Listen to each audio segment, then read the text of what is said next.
Tout d'abord, j'aimerais vous féliciter de prendre une journée pour investir dans votre carrière d'entrepreneur. C'est pour moi un honneur d'être avec vous aujourd'hui. Tout d'abord, pour partager mes bons et mauvais coups, mais surtout d'apprendre des personnes que j'aurai la chance de côtoyer aujourd'hui, tout comme vous, pendant cette journée. J'aimerais débuter par une citation qui m'inspire depuis le tout début de ma vie d'entrepreneur, c'est-à-dire il y a 25 ans. Les grandes choses ne se produisent jamais dans ta zone de confort. Et croyez-moi, c'est vrai. Essayez de vous rappeler ça à tous les jours s'il faut. Et quand je vois le titre « Repousser vos frontières », c'est gagnant.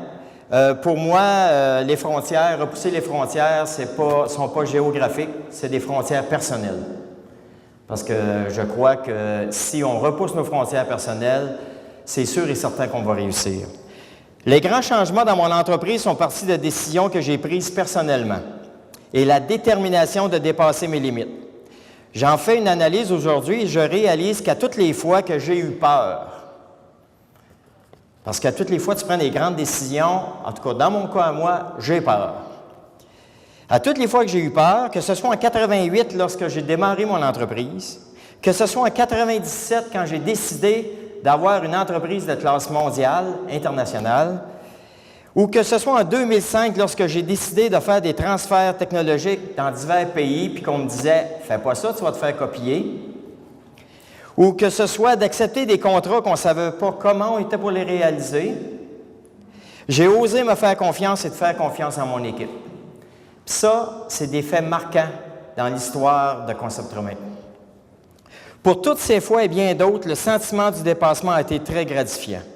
Malheureusement, il est facile de tomber dans sa zone de confort quand tu as atteint un certain succès. Et je dis un certain succès parce que tout est relatif à chacun de nous.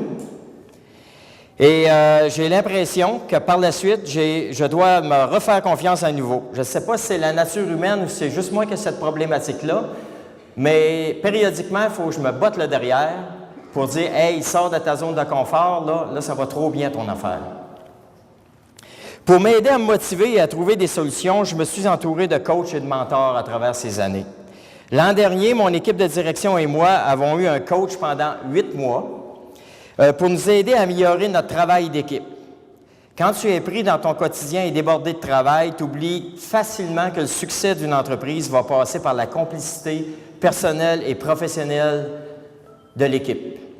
Et pour entretenir cette complicité, nous devons faire des efforts à tous les jours. D'avoir un coach ou un mentor pour me donner des devoirs à faire, dans ce sens, m'a aidé énormément. Mon entreprise est condamnée à grandir. Et pour y arriver, je suis condamné à me développer personnellement et professionnellement. Puisque j'ai la responsabilité corporative d'influencer chacun des membres de mon équipe à se surpasser à leur tour. J'ai eu la brillante idée de me nommer président de mon entreprise, mais aujourd'hui, quand tu as le pouvoir, tu as les devoirs qui viennent avec. Je me rappelle de ça à tous les jours. Je dis souvent à mon équipe que Conceptromed n'est rien d'autre qu'un véhicule qui nous permet de se dépasser à tous les jours. C'est vrai, une entreprise, c'est rien. Ce sont les gens qui la composent qui y donnent un sens. Qui donnent un sens à des clients à faire affaire avec nous, qui donnent un sens à des fournisseurs qui font l'impossible de nous aider, qui donnent un sens à des banquiers qui nous accompagnent dans nos projets. Il faut avoir des choses intéressantes à raconter.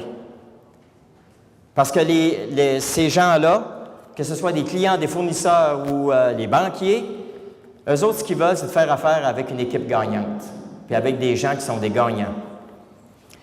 Au tout début de mon allocution, je vous ai parlé de la citation qui nous mentionne de sortir de notre zone de confort. Et je vous ai aussi mentionné que cette belle citation me quittait trop souvent l'esprit. Et ça m'arrive même après 25 ans. Mais aujourd'hui, j'ai une autre citation qui m'inspire beaucoup. « L'échec mène au succès et le succès mène à la vanité. » Et c'est dans cette période de vanité-là que j'oublie de sortir de ma zone de confort.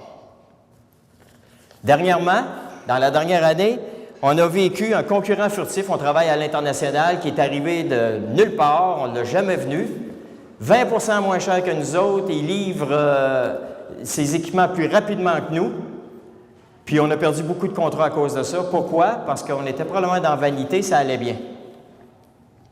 Je suis convaincu Et c'est ce que je dis à mon équipe. J'ai dit, bon, ben regarde, on a passé du succès à la vanité. Maintenant, on est à l'échec. Donc, la bonne chose qui va nous arriver, c'est qu'on va avoir encore du succès. Je suis convaincu, si l'on sait où l'on veut aller, qu'on ose repousser nos frontières personnelles et que nous sommes passionnés de ce que nous faisons tous les jours. Tu ne pars pas en entreprise pour faire de l'argent. L'argent, c'est la résultante d'un travail accompli avec passion. Ça prend de la passion. Alors, nous sommes une source d'inspiration pour nos équipes. C'est certain que dans ces conditions, nous allons atteindre le succès.